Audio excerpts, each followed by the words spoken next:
그야말로 점입 가경, 내부 갈등의 국민의힘, 혁신의 방향은 어디로 가는지 국민의힘 출입하는 김지영 기자와 뉴스 추적해보겠습니다.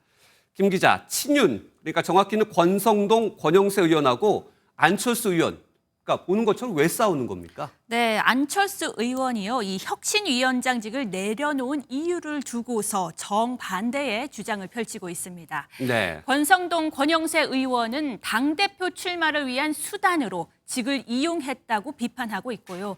안 의원은 기득권을 사수하려는 친윤 탓에 당권에 도전할 수밖에 없다고 맞서고 있습니다. 결국 그렇다면 당내 주도권 다툼이다 이렇게 볼 수 있는 겁니까? 네, 혁신위의 목적이요. 이 대선 패배 원인을 분석해서 당을 쇄신하겠다는 거잖아요. 그렇죠. 필연적으로 윤석열 전 대통령의 계엄 선포와 탄핵, 대선 당시 상황을 되짚어야 합니다. 안 의원은 당시 지도부인 권성동, 권영세 의원의 정치적 책임을 물어야 혁신위를 성공적으로 이끌었다는 정치적 자산을 쌓을 수 있고 이른바 쌍권은 이선 후퇴를 방어할 수밖에 없는 겁니다. 네. 당내에서는 친윤 색채의 송원석 비대위 체제에서 혁신위 파행은 예견된 결과였다는 의견이 많습니다. 네, 안 의원의 주장이 그렇다면 안 의원이 혁신위원장을 받아야 되지. 그것을 내려놓고 당대표에 출마하는 것은 좀 무책임하다. 이런 지적도 있어요. 네, 무책임하다는 비판 적지 않게 나오고 있습니다. 네. 안 의원은 앞서 당대표 출마의 선을 긋기도 했습니다. 만약에 전대가 8월 중순에 마친다고 하면 아마도 신임 당대표와 겹치는 부분이 있을 겁니다. 그래서 전대는 지금 생각하고 있지 않습니다.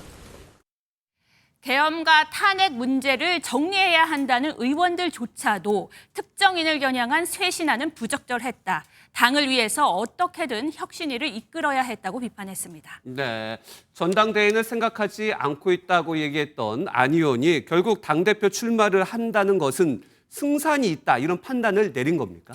왜냐하면 제가 현재까지 상황이지만요. 취재를 해보니 예. 한동훈 전 대표는 이번 선거는 불참에 무게를 두는 것으로 예. 알려졌습니다. 이럴 경우 유력 주자는 출마설이 나오는 김문수 전 장관과 나경원 의원 등으로 좁혀지는데 탄핵 반대 최전선에 섰던 두 사람과 탄핵 찬성을 주장한 안 의원, 해볼 만한 경쟁이 될 수 있습니다. 세 사람 모두 친윤과 친한 등 당내 계파의 적극적 지지를 받는 건 또 아니거든요. 네. 하지만 이미 출사표를 던진 당내 최다선 조경태 의원은 친한계고요. 당내에서 힘을 받아 출마가 유력한 장동혁 의원은 친윤계의 지지가 예상되는 만큼 변수는 여전합니다. 또 대선 패배 이후 감지되는 당심의 변화도 살펴야 합니다. 결국 찬탄과 반탄, 국민의힘이 대선 이후에도 탄핵의 강 아직 건너지 않은 것처럼 보이네요. 예, 김지영 기자였습니다. 고맙습니다.